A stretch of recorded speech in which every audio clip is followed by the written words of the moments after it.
is a difference between you and me. We both looked into the abyss. But when it looked back at us, you blinked. Hi guys, Andre here, and this is Riddle Me This. Today we're going to try, I'm saying going to try, so if you're seeing this on Wednesday, we actually accomplished the goal. If not, sorry, didn't make it. But we're going to do another video centered around raid and best practices for raid, seeing as how we have a raid coming up. Well, if you're watching this on Wednesday, it's coming tomorrow. So I also have Dr. Zibarro here with me again. Hi there. And so the things that we're going to talk about basically are how important raid is, best practices. Dr. Zibarro is going to give you some of his views on long-term planning for raids, and I'm going to try to give you a few tips in terms of what to do in the short term that you can do today and tomorrow for raids. However, before we started the call, before we started recording, there was a bit of a debate that now I want to get back into really quickly with regards to grinding resources from Chapter 8 versus not grinding from Chapter 8. So I cut Dr. Zibarro off before he had a chance to say it because I wanted to record it. So now I want to know what he has to say about those who don't do Chapter 8 and grind those resources. Why? Why are you wasting time? No, listen, everybody, even as free to play or modest spender, regardless, you should be spending. If you're at 60-10, that's a different story. But if you're playing at 70-11, you need to be playing Chapter 8 to get the essence that you need to level up. And you have to take it into account as one of the expenditures. So now, where am I going to use my gems? Right? Is this are you meaning in general, or are you meaning for raid specifically? Well, part of that is raid, because one of my suggestions in terms of long-term preparation each month is that you should save resources and wait and see what the announcement is for the 5x characters and then invest in them. So you need to start farming for the essence that you need. Now, if you're doing and participating actively in raid, you'll never need XP mats ever again. Yeah, I have.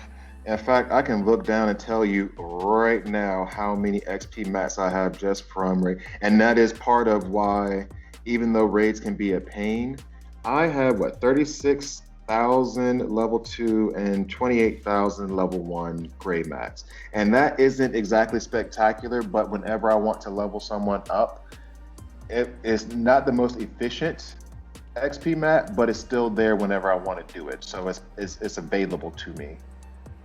Right, exactly. So I'll never. Now here's the issue that I have with farming Chapter 8 and Chapter 7, because I do not do that consistently. Basically what I'll do is there are 3 nodes in Chapter 8 and 3 nodes in Chapter 7. I got this from I think Kage was the one who said this 2 years back. These 3 nodes in Chapter 8 actually give you the level 3 gear that are the scarcest resources in the game. And that would be for Chapter 8, that is the Huntress node, the Batman CC node, and the Green Lantern Hal Jordan node. I will hit those 3 nodes, and then for Chapter 7, I will hit the last 3 nodes, that's Batman CC, Zatanna, and Green Lantern John Stewart. I'll hit those 3 nodes because I know I'll also get the gear that's the scarcest in the game.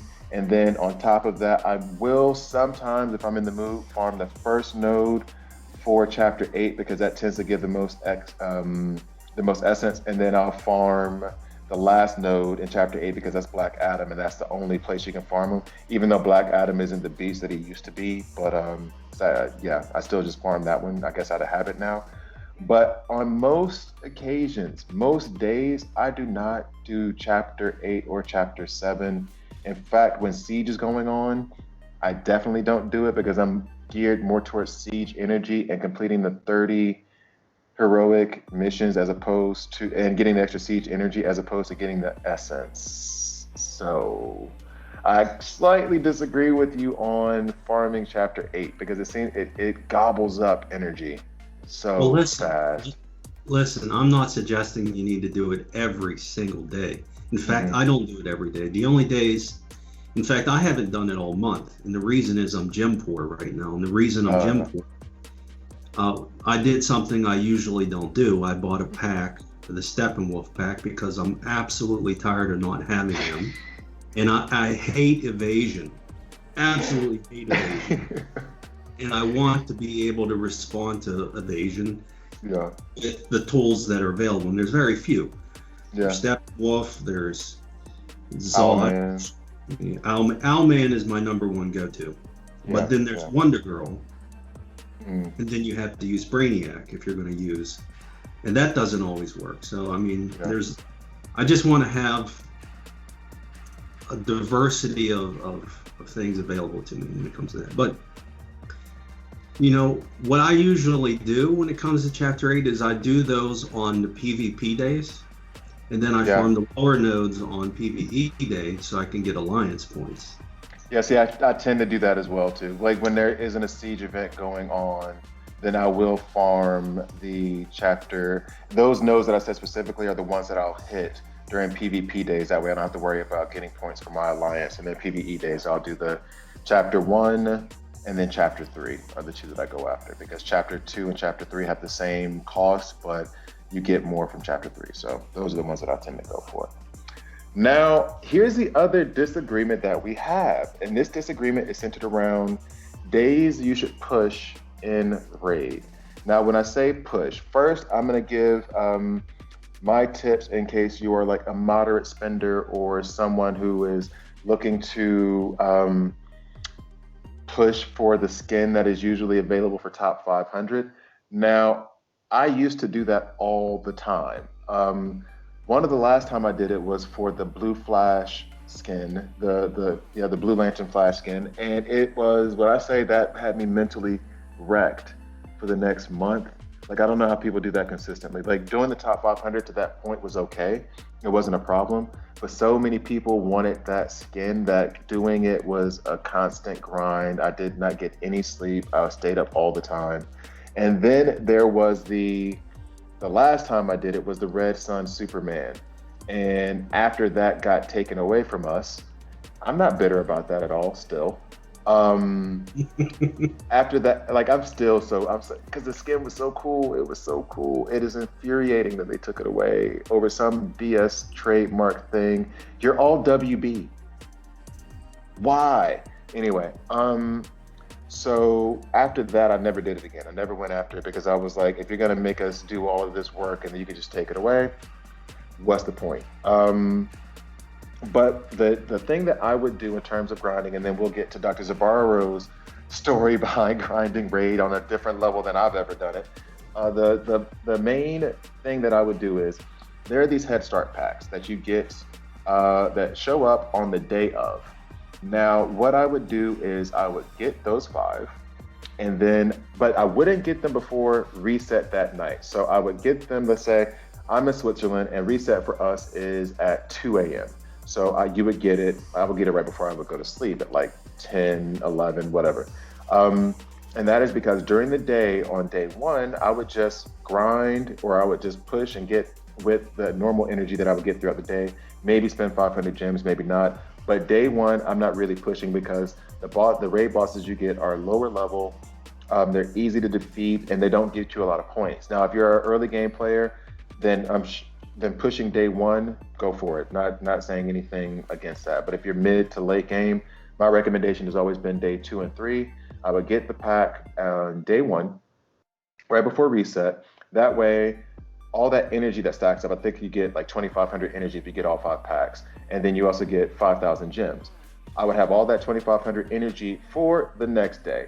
The next day, what I would do is I would then do the Dr. Zibarro approach, and I would hit chapter 8 and chapter 7 with that energy, fishing for bosses as well. But while I'm there, I might as well get a good bit of essence.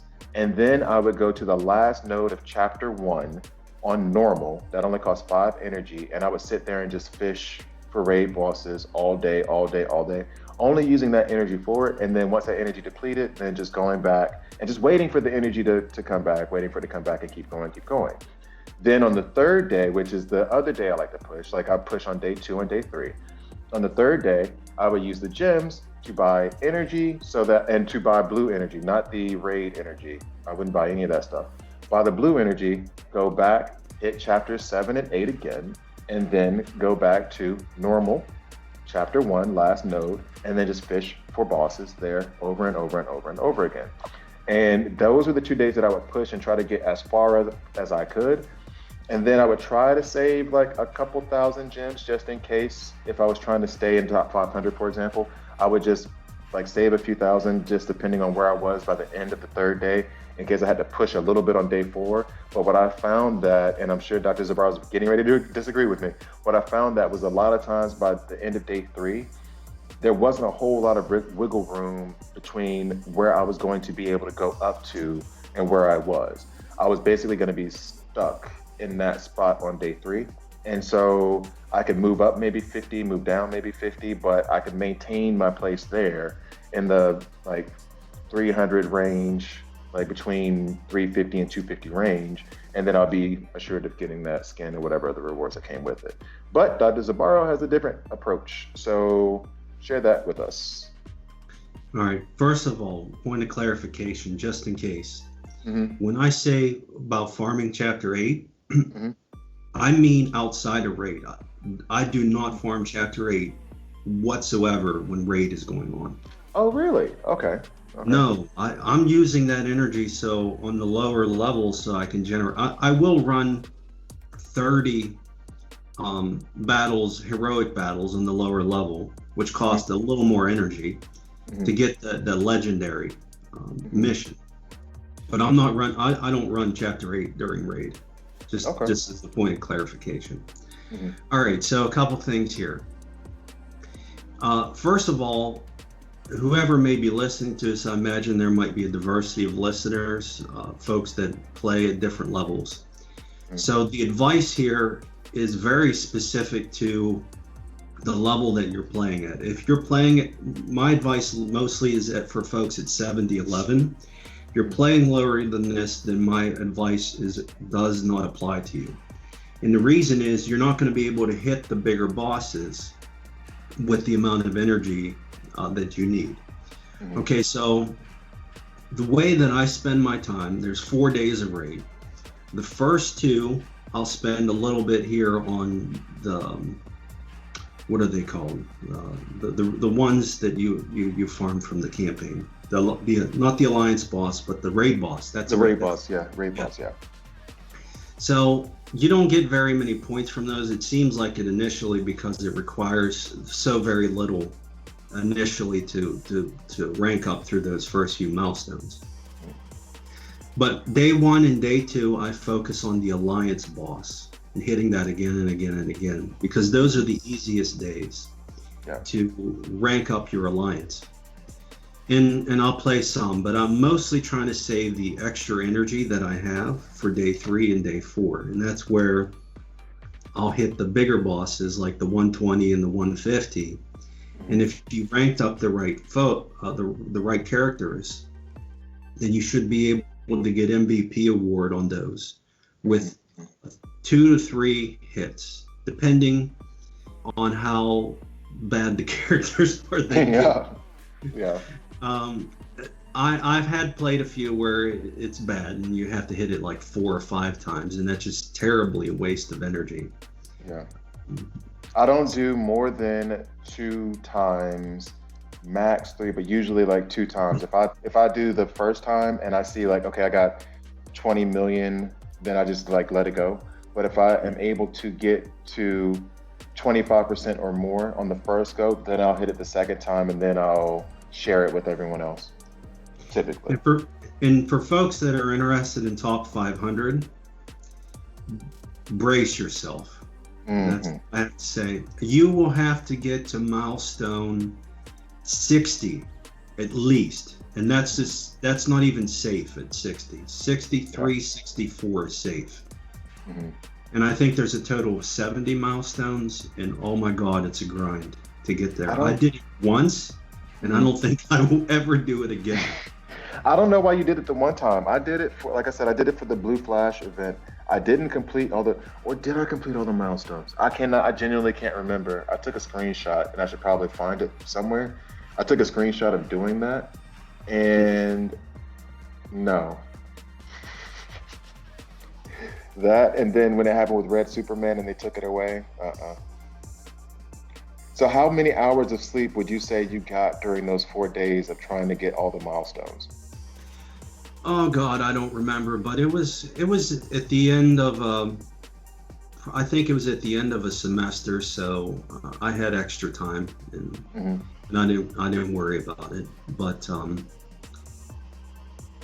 just I wanted to do it once to say that I did, and I probably won't do it again. I'm trying to remember if I had for the blue flag. I don't think that I did. I really don't. I think I got, oh, that was the other thing too. One of the reasons why I would grind like that before for the raid, and I'm considering doing it this time one more time, just as a video to show like later, like the approach that I did, and I may not do it because again, I'm still bitter about that whole situation. But the other reason was because that was one of the places where you could get rebirth crystals. I think it's at milestone 50 something. You get 3 rebirth crystals. And so a lot of times before, when it wasn't the Blue Flash event or the Red Sun Superman event, I could go ahead and grind basically and get those 3 rebirth crystals and then stop there. And a lot of times that was good enough for me to maintain top 500. So I didn't have to worry beyond that. But for the Blue Flash event, that wasn't the case. I had to keep going and going and going. But now, given the fact that we also have the Nightmare campaign that gives like 6, and hopefully they listen to our begs and pleas for them to make it resettable every day, but or to reset it every day. But I don't know. I kind of want those 3 rebirth crystals as well now. So no idea if that's the grind that I should go into or not. Well, I think milestone 50 isn't that hard. I mean, it's a bit of a grind, but it depends on sort of your commitments outside of playing. So, for instance, I know it's easy for me because most of my work has entailed sitting in a computer working a desk job, and I just sit my phone down here and let it, like, every once in a while look over and click on it. Yeah, that's what I used to do. Continue doing my work. Yeah. It's easy for me, but if folks need to be at a different location, it's going to be variable. So I'm just taking advantage of the situation. But get some sleep, folks. Do sleep. Not if you want to make top 500. Sleep is not an option, is it? No. So we're going to call it a video there. Hopefully we were able to give you some insight, some advice that you'll find helpful and useful. Please subscribe. Thank you again to Dr. Zibarro for joining me today on this video. Hopefully we will be able to, help some people out there with this advice. I hope you guys found it useful, found it helpful. So yeah, thank you for having me. And one quick thing I'll throw in before we conclude. If you have questions, please ask your questions in the comments below, and we'll try to address them in a future video. Yes, definitely. Questions in the comments below. There's also a link in case you would like to do that via a voice message or a selfie video. So any way you want to ask questions and we'll happily answer them for you. So for Dr. Zibarro, I am Angreifer. Hate mail, listen to the pronunciation, don't read the word. Angreifer. And we will see you next time.